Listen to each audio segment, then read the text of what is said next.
Hadirin yang dimuliakan Allah Subhanahu wa taala, ada beberapa titik pembeda antara mudharabah dengan riba. Pada prinsipnya riba itu sebagian besar berasal dari transaksi utang piutang. Makanya transaksi utang dalam Islam hukumnya haram dan dosa besar, strictly forbidden, sangat keras dilarang, jangan sampai menghasilkan keuntungan. Sebagaimana yang pernah disabdakan oleh atau yang pernah dinyatakan oleh sahabat Fudhalah bin Ubaid, kullu qardin jarra naf'an fahuwa riba. Setiap transaksi utang yang menghasilkan manfaat maka statusnya adalah riba. Karena itu pada prinsipnya di sini kita ingin membedakan mana transaksi utang dan mana transaksi mudharabah. Sama-sama menyerahkan uang, tapi ketika aturannya nggak paham, bisa jadi sebenarnya itu transaksi utang, namun dia menganggap kalau itu mudharabah, sehingga dia minta bagi hasil, padahal aslinya dia tidak berhak untuk mendapatkannya. Tayyib. Pembeda yang pertama, transaksi mudharabah, modal itu tidak boleh dijamin. Modal tidak boleh dijamin. Kalau modal dijamin maka jadinya utang. Kalau modal dijamin jadinya transaksinya berubah menjadi utang, sehingga nanti tidak boleh mendapatkan bagi hasil. Contohnya gimana Pak? Contoh ya, ada orang ngasih modal kepada orang lain. Ini kamu saya kasih modal 10 juta, silahkan dipakai jualan cilok ya. Nanti kalau untung kita bagi hasil, kalau rugi minimal balik modal. Kalau rugi saya nggak minta bagi hasil nggak apa-apa, tapi ya minimal balik modal. Boleh nggak seperti ini? Kenapa nggak boleh? Kenapa nggak boleh? Dia minta modalnya dikembalikan. Minimal balik modal itu sama dengan modal dijamin. Minimal balik modal itu sama dengan modal dijamin. Nah kalau modal dijamin nggak boleh. Kenapa kok modal dijamin nggak boleh? Karena kalau modal dijamin itu akadnya utang jadinya. Dan kalau akad utang, Anda tidak berhak untuk meminta bagi hasil. Utang plus bagi hasil itu riba. Utang yang ada tambahan bagi hasil itu apa? Riba. Tayyib. Apa dalil kalau modal tidak boleh dijamin? Dalilnya sabda Nabi sallallahu alaihi wasallam dalam hadis yang diriwayatkan oleh Imam Ahmad. Beliau mengatakan wala ribhu ma lam tudman. Wala ribhu ma lam tudman. Tidak boleh ada keuntungan yang tidak menanggung resiko kerugian. Karena itulah dalam mudharabah berlaku rumus keseimbangan. Peluang untung sama dengan resiko rugi. Sehingga siapa yang mau untung harus siap buntung. Sehingga gak boleh saya maunya untung, gak mau rugi. Ya semua juga kayak gitu. Kalau Anda cuma maunya untung dan gak siap dengan resiko rugi, itu prinsip Yahudi. Dan itulah transaksi ribawi. Karena siapa yang mau untung, maka dia wajib untuk nanggung resiko rugi. Karena peluang untung berbanding lurus dengan resiko rugi. Sebaliknya, kalau riba, modal dijamin. Kasusnya seperti tadi. Ada orang yang ngasih modal, kemudian dia mendapatkan jaminan, Bapak nanti kalau kami untung saya kasih bonus sekian. Namun kalau rugi, ya mohon maaf, kami hanya bisa mengembalikan modalnya saja. Transaksi seperti ini hukumnya apa? Riba. Karena ini sama dengan utang yang memberikan keuntungan. Tayyib. Mafhum insyaallah? Alhamdulillah. Yang kedua dalam mudharabah, bagi hasil itu berdasarkan nilai untung dan bukan berdasarkan modal. Dalam mudharabah bagi hasil berdasarkan untung dan bukan berdasarkan modal. Karena itu jika ada transaksi mudharabah tapi bagi hasilnya berdasarkan modal bukan berdasarkan untung, maka transaksi ini riba. Contoh ya. Contohnya gimana Pak? Misalnya ada orang ngasih modal. Ini saya kasih modal, lalu pihak pelaku usaha mudharib menjanjikan, pokoknya nanti gini aturannya, Bapak duduk manis saja, nanti tiap bulan saya kasih 2%. Saya kasih 2%. 2% dari mana? 2% dari 10 juta. Sudah? Berarti dia 2% dari apa? Modal. Kalau 2% dari modal, ini riba. Kenapa? Nanti jadinya flat. 2% kali 10 juta ketemu berapa? 200 ribu. 200 ribu terus tiap bulan, sehingga nggak berubah-ubah. 200 ribu terus. Ya ini nggak ada bedanya dengan bunga bank. Itulah riba.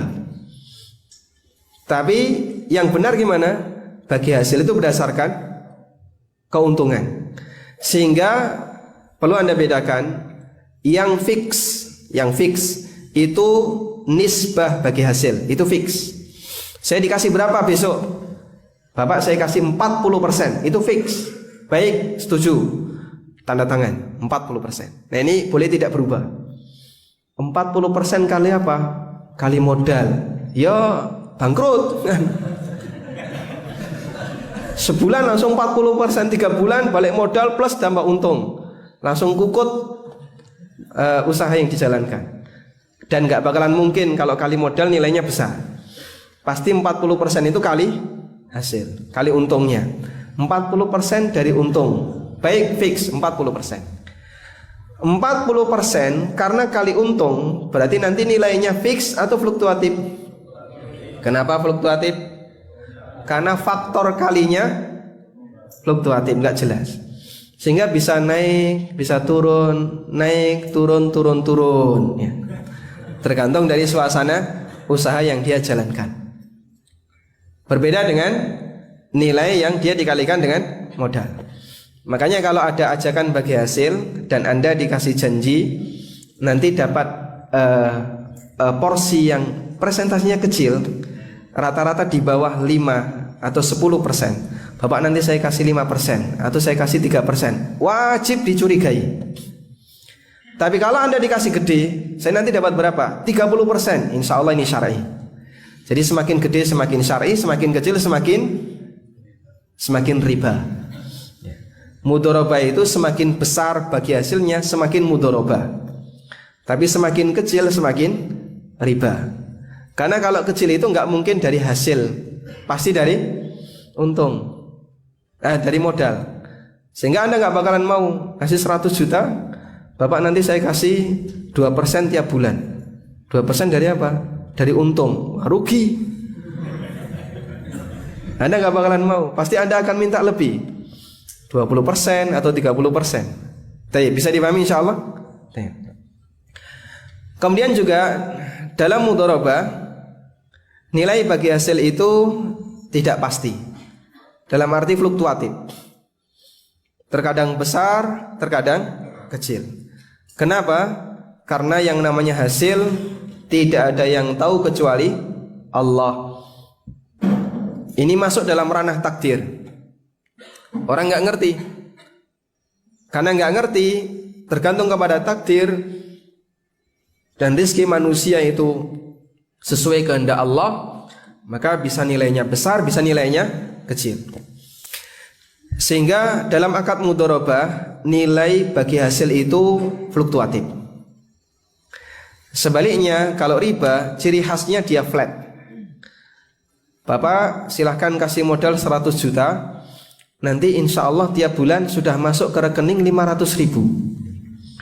Anda duduk manis saja, 500 ribu langsung masuk ke rekening tiap bulan. Sudah? Yang flat seperti ini syar'i tidak? Kenapa tidak syar'i? Kenapa tidak syar'i? Karena dia berarti menentukan jatah tertentu dalam bagi hasil. Tayyib. Poin seperti inilah yang menjadikan transaksi kerjasama menjadi tidak syar'i alias riba. Apa dalil kalau ini dilarang? Dalilnya adalah hadis Nabi sallallahu alaihi wasallam yang diriwayatkan oleh Muslim. Rasulullah sallallahu alaihi wasallam melarang beberapa bentuk transaksi. Di antara yang beliau larang adalah naha Rasulullah sallallahu alaihi wasallam 'anil muhaqalah wal munabadah wal muzabanah. Rasulullah sallallahu alaihi wasallam melarang transaksi muhaqalah, munabadah, muzabanah, wa 'ani sunya, dan juga beliau melarang transaksi as-sunya. Yang saya soroti di sini bagian beliau melarang muhaqalah. Apa itu muhaqalah? Pengertian yang disampaikan oleh An-Nawawi dan para ulama yang lainnya, dan juga yang ini disebutkan oleh Muhammad Fuad Abdul Baqi dalam ta'liq beliau untuk Sahih Muslim. Yang dimaksud dengan muhaqalah adalah al-muzara'ah ala nasibin ma'lum, transaksi mengelola tanah dengan jatah tertentu. Misalnya begini, saya punya lahan, Anda punya uang. Lalu Anda ngasih modal, Pak saya kasih modal 10 juta, silahkan dipakai untuk tanam bako. Oh nggak boleh ya, contohnya nggak bagus ya, kita ganti, silahkan dipakai untuk tanam lombok. Tapi nanti perjanjiannya begini Pak, perjanjiannya ini ada 2 peta ya. Nanti hasil berapapun saya minta 5 juta. Jadi 10 juta balik plus saya dikasih 5 juta. Bapak mau panen raya, panen besar, panen kecil, pokoknya saya minta 5 juta. Kan ada seperti itu ya. Ini namanya apa tadi? Namanya apa? Muhaqalah. Namanya muhaqalah. Sehingga dia melakukan transaksi kerjasama mengelola lahan untuk dikembangkan menghasilkan komoditas tertentu, namun pemodal minta nilai tertentu. Pokoknya apapun resikonya saya minta 5 juta. Entah nanti misalnya kok lomboknya banyak, pas harganya mahal, hasilnya 30 juta, saya cukup kasih 5 juta saja. Sebaliknya kalau rugi, ya tetap saya minta 5 juta saja. Transaksi seperti ini dilarang. Karena di sini sama dengan mudharabah ala nasibin ma'lum, transaksi kerjasama mengelola modal namun dengan nilai tertentu, dan itu jadinya transaksi riba. Tayyib. Yang benar bagaimana? Yang benar fluktuatif. Berarti hasil biarkan. Yang fix apa tadi fix? Bagian yang fix apa? Nisbahnya, prosentase bagi hasilnya.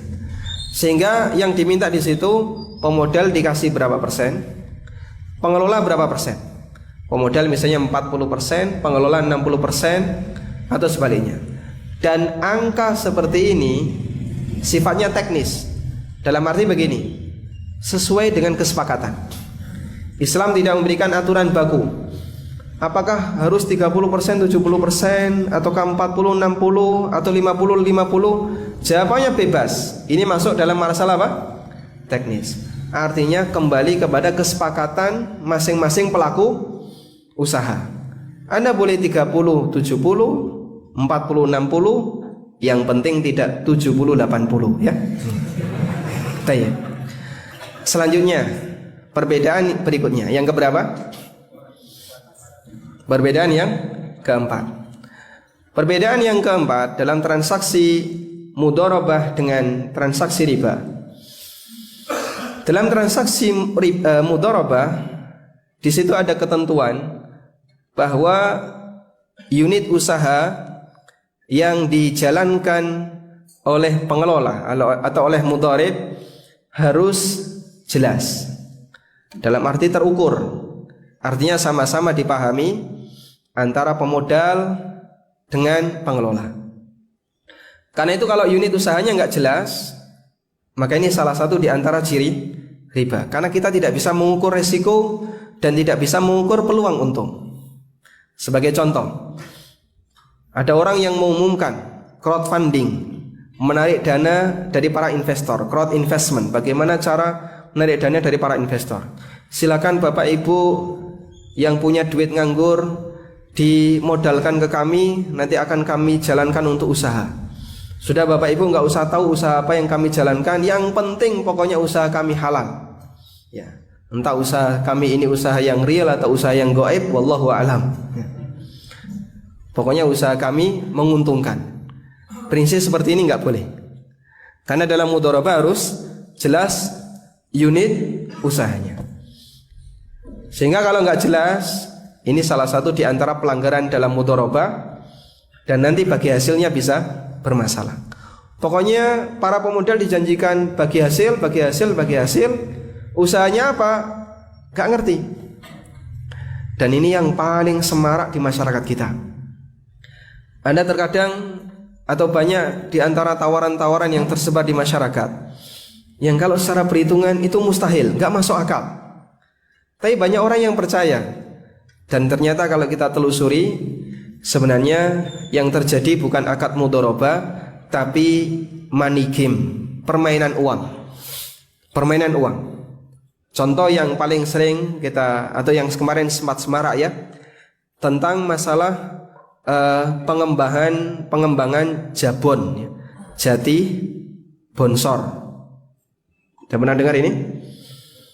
Jadi dia menawarkan kepada para kliennya, silakan bayar 3,5 juta.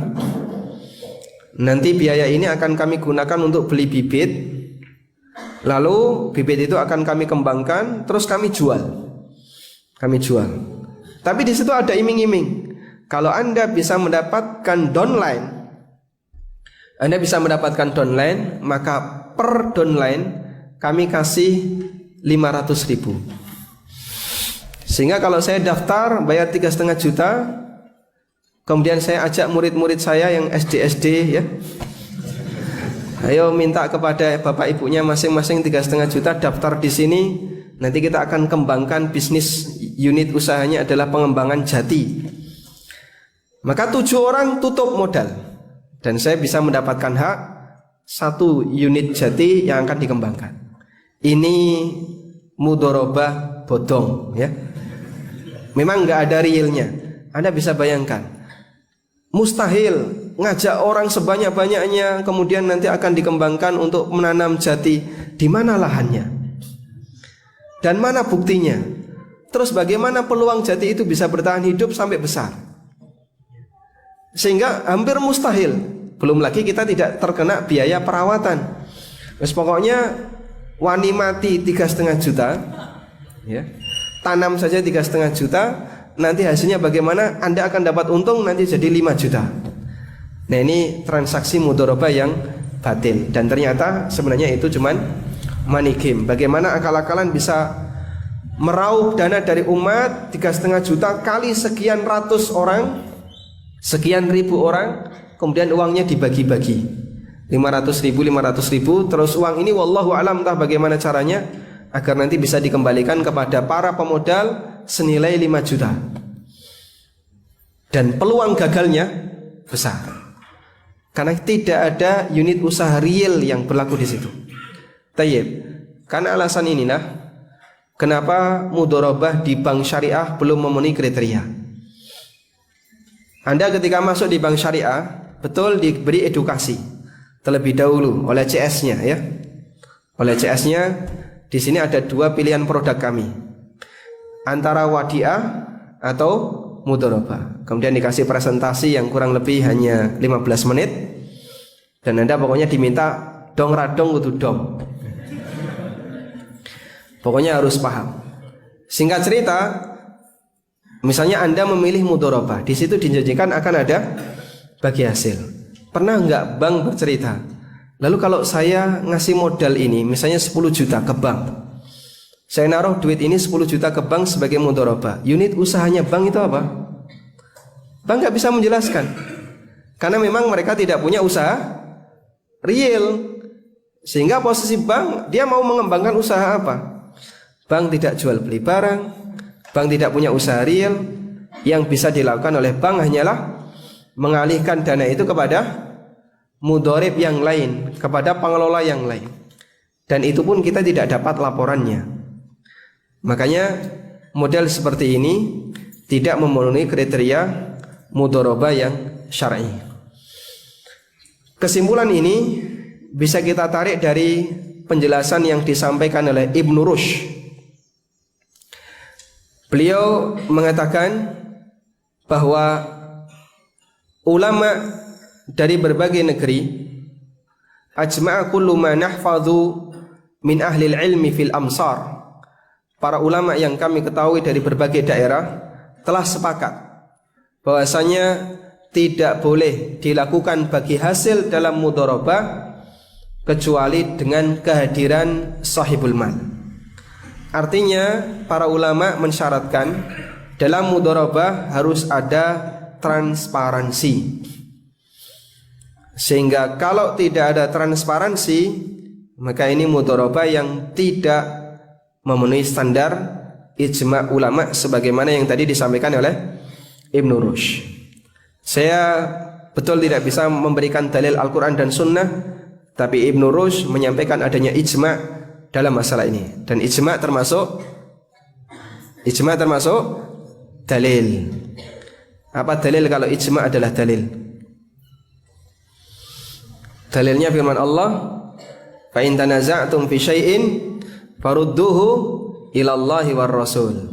Kalau kalian berselisih pendapat dalam satu masalah, maka kembalikan kepada Allah dan Rasul, kembalikan kepada Al-Quran dan Sunnah. Berarti kalau tidak berselisih pendapat, itu adalah kebenaran. Mafhum? Tayyib.